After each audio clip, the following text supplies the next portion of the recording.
Because this is the trap. Every time you say yes while your body is screaming no, you're not being kind, you're buying approval with your self-respect. And the bill always comes later as exhaustion, resentment, anxiety, and a quiet anger you can't explain. Today, I'll show you why being nice is costing you your peace, and how to say no without guilt, without drama, and without losing the people who truly matter. Let me ask you something uncomfortable. When you say yes, is it really generosity, or is it a payment? A payment to stay liked, a payment to avoid tension, a payment so nobody gets upset with you. Because if your niceness is bought with your self-respect, it's not goodness. It's a quiet self-betrayal. If I could take one habit from your life, just one, and place it on the floor in front of you so you could finally look at it, it would be this: the need to be liked. Not love, not respect, liked. Because being liked feels safe. It feels like you won't be rejected. It feels like you won't be alone. And many of you have been paying for that safety your whole life. Quietly, daily, without even noticing the bill. You call it being nice. But I want you to be honest with yourself. How often is your niceness actually fear-wearing perfume? Fear of conflict. Fear of disappointing someone. Fear that if you say no, the warmth will leave their eyes. Fear that if you stop giving, they will stop staying. And so you smile when you don't mean it. You agree when your chest tightens. You say, "It's fine," while something in you is shrinking. You think you are a good person, but inside you are tired. You are resentful. You are confused why the world keeps taking. This is the shocking cost of always being nicey. You lose the right to be real. And without being real, you cannot be free. I want you to notice something right now. As you listen, where is your body? Are you sitting with strength, or are you collapsing? Is your breath full or shallow? Is your jaw tight? Are your shoulders creeping up as if you must carry everyone? This is not philosophy. This is your nervous system. Your body already knows what your mouth refuses to say. Many of you learned niceness early. As a child, you discovered something powerful. When you behave, when you please, when you keep the peace, adults are softer. The home becomes quieter. The tension reduces. Maybe you even receive affection. So you trained yourself to survive by being easy. It worked, and that is why you still do it. But survival is not a life, and what protected you as a child can imprison you as an adult. Now the pattern continues, only the faces have changed. You say yes to work you cannot carry. You accept disrespect because you don't want to seem difficult. You answer messages you don't have energy for. You laugh at jokes that cut you. You keep relationships alive with your effort alone, like a man pumping air into a tire with a hole and calling it love. You may look generous, but inside you feel used. And here is the cruel part. The more you sacrifice yourself to be loved, the less you respect yourself, and the less others respect you too. Because people can sense when your yes is not a choice, when it is a compulsion. You know the difference. A true yes has weight. It comes from fullness. It comes from strength. A fearful yes is light. It comes fast. It comes to avoid discomfort. It is an escape route. And every time you escape discomfort, discomfort grows. That is the first lesson. Avoidance is training. Every time you avoid a difficult conversation, you are training weakness. Every time you swallow a boundary, you are training self-betrayal. Every time you say, "It's okay," when it's not okay, you are teaching your own mind that your feelings are not important. Then later you ask, "Why am I anxious? Why am I angry? Why do I explode over small things?" Because you have been collecting small betrayals like stones in your pocket. One day, you wonder why you feel heavy. Let's speak plainly. Niceness is not kindness. Niceness is often a strategy to control how others see you. Kindness is love with backbone. Kindness can say no. Kindness can disappoint someone and still remain peaceful. Kindness does not beg for approval. Niceness says, please don't be upset with me. Kindness says, I will not abandon myself. And many of you have confused these two your entire life. You think being a good person means never upsetting anyone, so you become soft on the outside and hard on the inside. Soft words. Hard resentment. Soft smile. Hard bitterness. Soft agreement. Hard exhaustion. Then you sit alone at night and replay conversations, wishing you had spoken. You imagine saying what you truly felt. You imagine standing taller. You imagine not laughing. You imagine not apologizing for things that were not your fault. And you tell yourself, next time. But next time comes, and you do the same thing again. Because your mouth is not the problem. Your training is. You have trained yourself to treat discomfort like danger. So the moment tension rises, someone's tone changes, someone frowns, someone becomes quiet, your body responds as if you are about to be abandoned. Your chest tightens. Your mind searches for a quick repair, say something nice, give something, apologize, explain, smooth it over. You are not being nice. You are regulating your fear through approval. This is why you feel addicted to harmony. But harmony that requires your silence is not harmony. It is submission.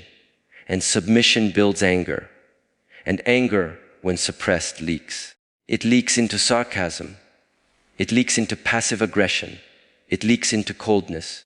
It leaks into needing alone time, not because you want solitude, but because you are escaping a life you created with yes after yes after yes.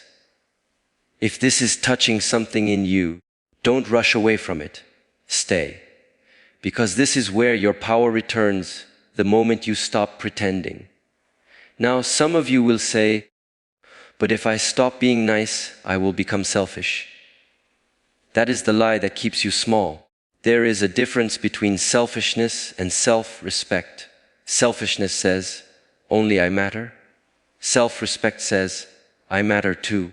Read that again in your mind, I matter too. Not more, not less, too. And if you do not believe you matter too, your life will become a negotiation where you always lose. Here is the shocking cost when you are always nice. You attract people who benefit from your lack of boundaries. Not always evil people. Sometimes just unconscious people. People who are hungry. People who are used to taking. People who interpret your silence as permission. And why would they stop? If you give a child sweets every time they cry, the child learns to cry for sweets. You don't blame the child. You understand training. So understand your relationships the same way. Your niceness is a reward system. You reward poor behavior with access to you. You reward disrespect with your attention. You reward manipulation with your compliance. Then you wonder why it continues. Not because you are weak, because you are untrained. And training can be changed. But first you must see the hidden desire behind your niceness. Ask yourself right now, what am I trying to buy? Approval, safety, belonging, being seen as good, being needed. When you always give, sometimes you are not loving. Sometimes you are trying to be essential so people cannot leave you. So you become valuable by sacrificing. But the price is your dignity. And dignity is not a luxury. It is the spine of your spirit. Without dignity, your compassion becomes poison. Let me show you something simple. Think of the last time you said yes when you meant no. Don't analyze. Just remember the moment. Now notice, where in your body did you feel the no? Most people feel it in the stomach, a drop, a twist, a heaviness. Some feel it in the throat, a tightening. Some feel it in the chest, pressure. That sensation is intelligence. Your body is giving you information before your mind builds excuses. But you ignore it because you have been taught that being a good person means overriding your truth. So you override yourself. And every override weakens the signal. At first, your body whispers, then it has to shout. Anxiety is a shout. Burnout is a shout. Depression can be a shutdown when shouting no longer works. So don't wait until your body screams. Learn to listen when it whispers. This is the beginning of strength, honest attention. Now, I will give you something practical, because motivation without practice is entertainment. The next time someone asks you for something, don't answer immediately. Even if the request is small, pause. Breathe once. Feel your body. Then say, let me check and I'll get back to you. That is it. That one sentence is a weapon. Not against them, against your old pattern. Because your pattern is urgency. You rush to say yes to remove tension. You rush to be agreeable to stay safe. So we interrupt urgency. We create space. In that space, you can decide instead of react.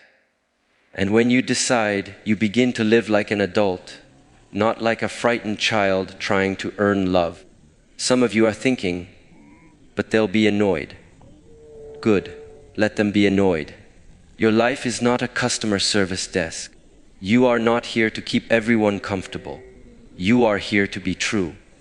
And yes, truth will create friction. Friction is not failure. Friction is contact. A life with zero friction is a life where you touch nothing deeply.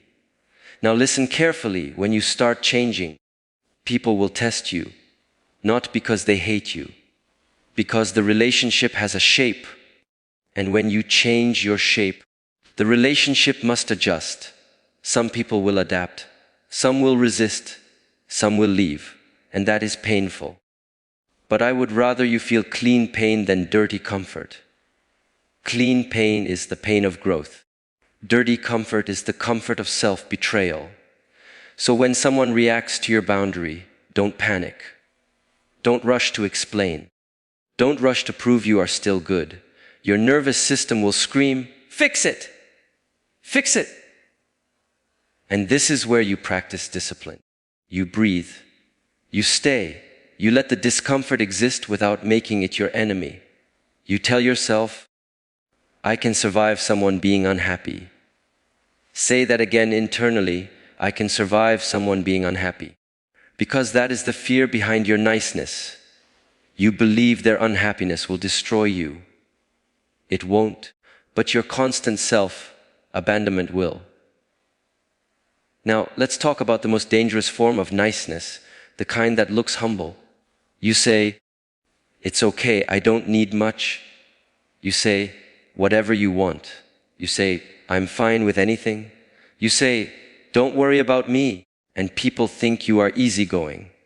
But inside, you are disappearing.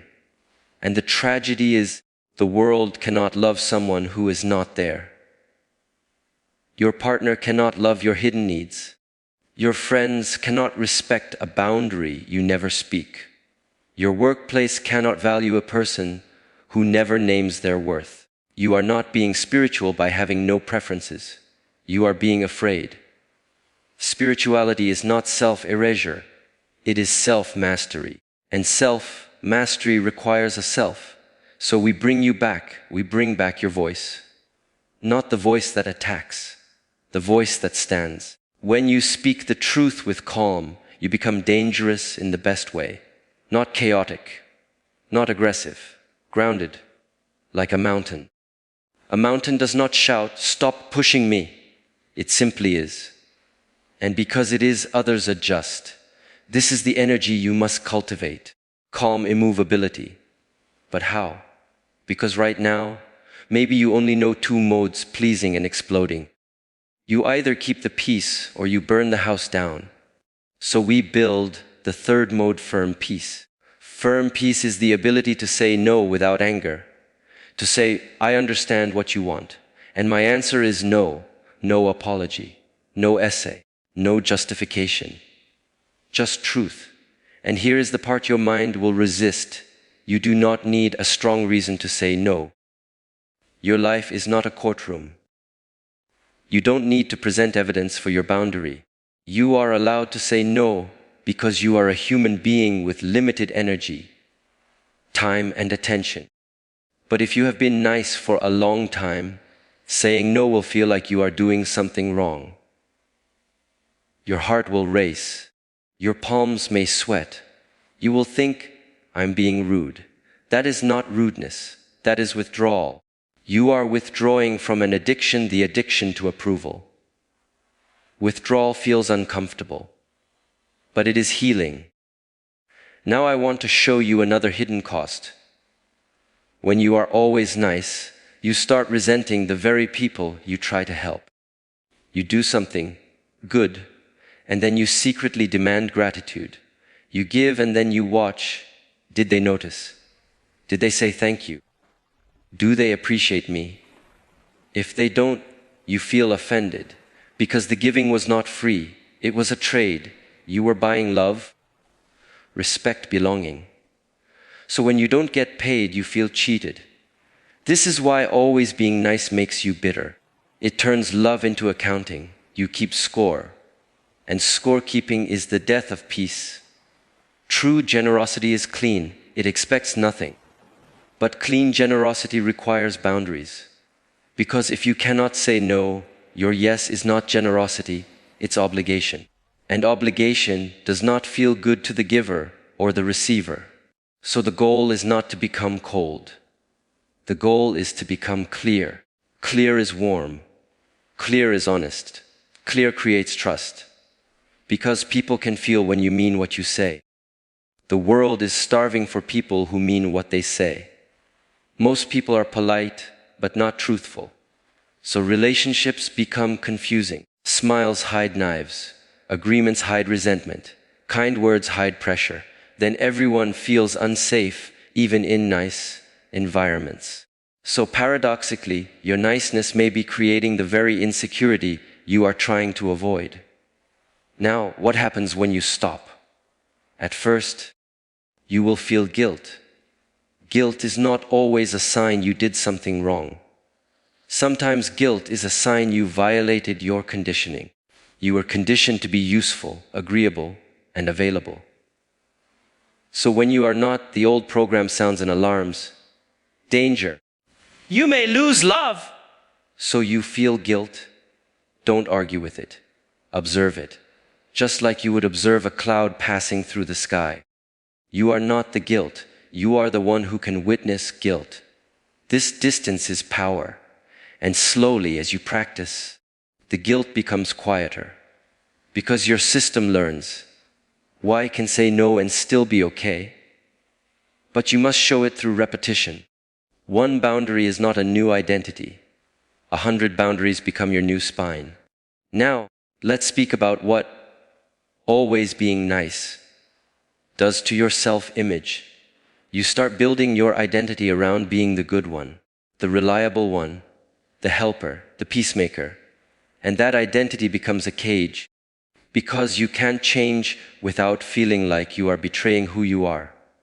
But who you are is not the nice one. Who you are is a human being with darkness and light, strength and softness, courage and fear.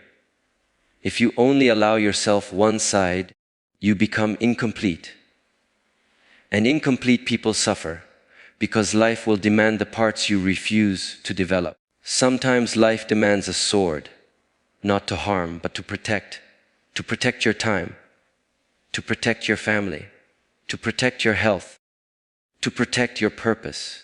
If you cannot hold a sword, anyone can walk into your life and rearrange it.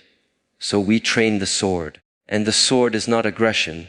The sword is the ability to say, stop. That's it, stop. No drama, no hatred, stop. Some of you have never said that in your life, even when you wanted to, even when you needed to. Instead, you tolerated, you adapted, you endured, and you call it patience. But patience without boundaries is self-neglect. There is a sacred patience that comes from strength, and there is a fearful patience that comes from weakness. Don't confuse them. Now I will challenge you with a question that may sting. If you removed your niceness, what would be left of you? Would you still know who you are? Would you still feel valuable? Many people don't, because they have used niceness as their identity and their currency. So the work is deeper than changing behavior. It is rebuilding your worth from inside, not from others' reactions. Because the moment your worth depends on approval, you become controllable. Anyone who can withdraw approval can control you. They don't even need to threaten you. They can just become cold, and you will scramble. That is not freedom. So we build worth internally. How? By keeping promises to yourself. Start small, very small. If you say you will wake up at a certain time, do it. If you say you will train your body for 10 minutes, do it. If you say you will not answer messages during a family meal, do it. This is how you build self-trust. And self-trust is the foundation of boundaries. Because when you trust yourself, you don't panic when others disapprove. You don't need to prove yourself. You are not begging the world to confirm what you already know. Now you might ask, but what about compassion? What about caring for others? Yes, care. Be compassionate. But let your compassion be conscious, not compulsive. Compassion without wisdom becomes enabling. It becomes a way to avoid your own life by rescuing someone else's. Some of you are addicted to helping because it gives you a role. It gives you purpose. It gives you importance. But it also keeps you from facing your own emptiness. So you stay busy being needed. And deep down, you fear being ordinary. You fear being left behind. You fear sitting alone with yourself. So you fill your days with pleasing. But the moment you stop pleasing, you meet the silence. And in that silence, you meet yourself. This is why many people don't change. Not because they can't. Because they don't want to feel what they've been avoiding. But you must face it. Not all at once. Not dramatically. Just honestly. One moment at a time. Let me give you a simple practice for the next 7 days. Every day, say one true thing you usually hide. 1. It can be small. I can't do that today. I don't like that. I need time. I'm not comfortable with that joke. I'm not available. I disagree. Say it calmly. No apology, no explanation. And then breathe through whatever comes next. Because what comes next is the training. The training is not the words. The training is your ability to remain steady when the world reacts. If they push you, stay calm. If they guilt you, you stay calm. If they act disappointed, you stay calm. Calm does not mean you feel nothing. Calm means you are not ruled by what you feel. You can feel the wave and still stand. This is strength. Now, a warning: some people will accuse you of changing. They will say, "You're different." They will say, "You're selfish now." They will say, "You've become cold." These words are tests, because they reveal something: they preferred you when you were easy to control. And you must decide, do you want to be loved for your mask or respected for your truth? Because many people have never been loved. They've been used for their convenience. They've been appreciated for their compliance. And they confuse that with love. So when they stop being nice, they discover who actually values them. This discovery can hurt, but it is clean. It is real. And it makes space. Space for relationships where you don't have to shrink. Space for friendships where your no is safe. Space for a life where you don't secretly resent everyone around you. Now let's address the hardest place to apply this: family. Because with family, the old roles are strong. You are the one who keeps the peace, the one who doesn't argue, the one who sacrifices. And the moment you change, the system reacts. Because families are like water. Everyone adjusts to maintain the old level. So you must be patient and firm. Don't try to convince them. Don't demand they understand. Just live your boundary consistently. Consistency is louder than explanation. And if they challenge you, you can say, "I love you, and I'm not doing that." Notice, love and no can live in the same sentence. If you believe they cannot, you will always choose one. You will either be loving but powerless, or powerful but cruel. But the true path is integrated. Warm spine, soft eyes, clear words. Now, think of a person in your life who benefits from your niceness. You don't need to hate them. Just see the pattern. What do they get? Your time, your labor, your emotional support, your money, your attention. And what do you get? Maybe crumbs. Maybe occasional praise. Maybe a sense of being needed. Now, imagine you stop giving in the way you always do. What would happen? This question will reveal everything. Because if a relationship collapses when you set a healthy boundary, it was not built on mutual respect. It was built on access. And access is not love. So don't fear losing what was never truly yours. Now, another truth: some of you are not nice. You are resentful people pretending to be nice. You smile while judging. You help while thinking, "They would never do this for me." You say yes while planning your revenge in silence, withholding later, becoming cold, disappearing without explanation. This is not evil. It is pain. It is the pain of self-neglect turned outward. So if you recognize this, don't shame yourself. Just stop feeding the pattern. Stop agreeing and then punishing. Instead, be direct. Directness is mercy. Directness saves time. Directness saves hearts. The world has enough confusion. Be clear. And being clear is a skill. At first you will shake, your voice may tremble, you may feel your face get hot. That's fine. Courage is not calmness. Courage is action despite discomfort. So you do it anyway. Small, daily. And each time you do, you strengthen the part of you that has been sleeping. Now, I want you to understand something deeply.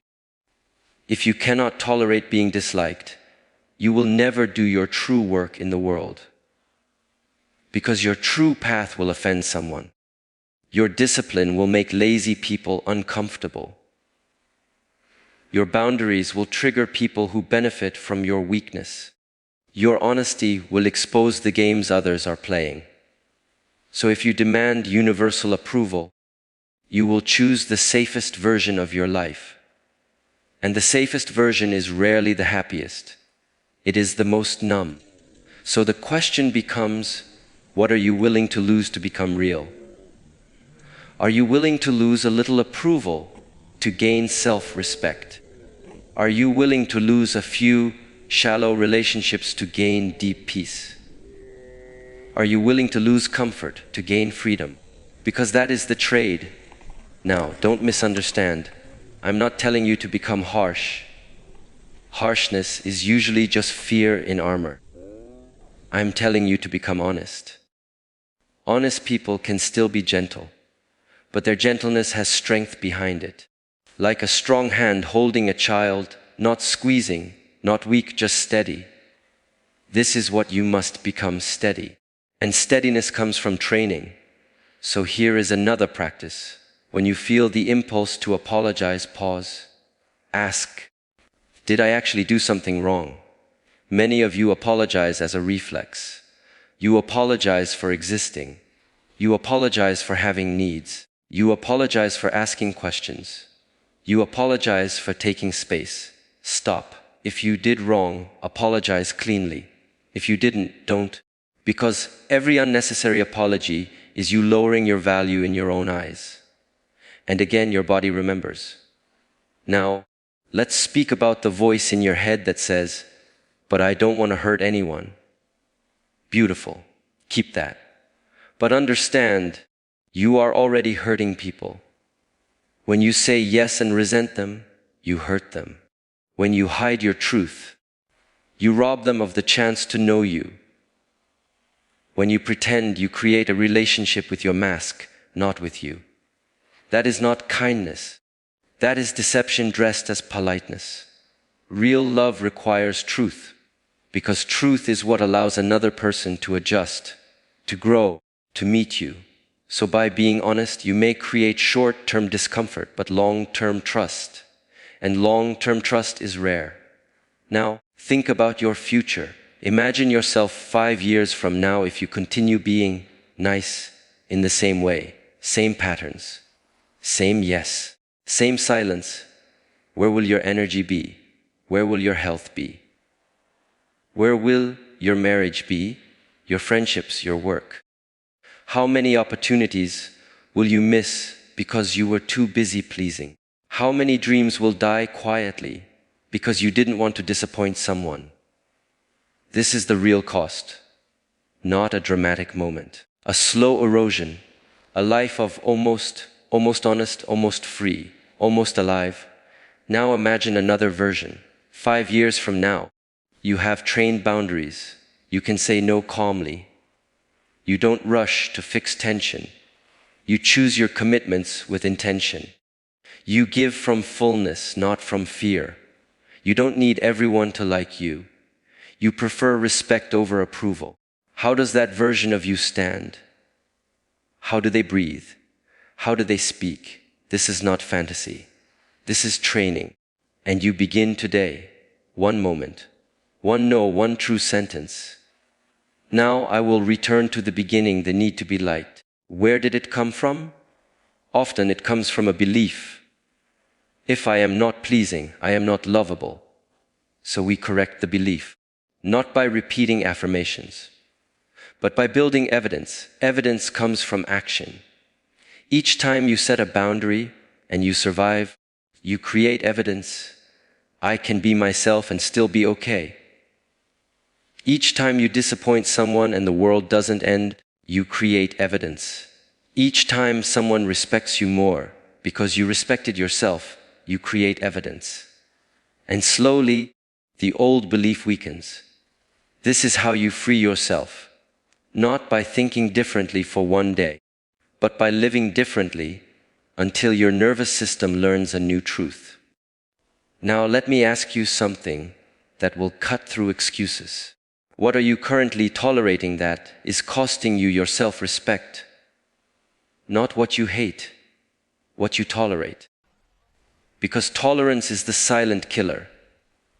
You tolerate late replies that show you're not a priority. You tolerate jokes that disrespect you. You tolerate family members who cross lines. You tolerate friends who only call when they need something. You tolerate work that drains you because you fear scarcity. And every day you tolerate, you teach others. This is acceptable. So choose one thing, and stop tolerating it. Not with anger, with clarity, with firmness, with calm.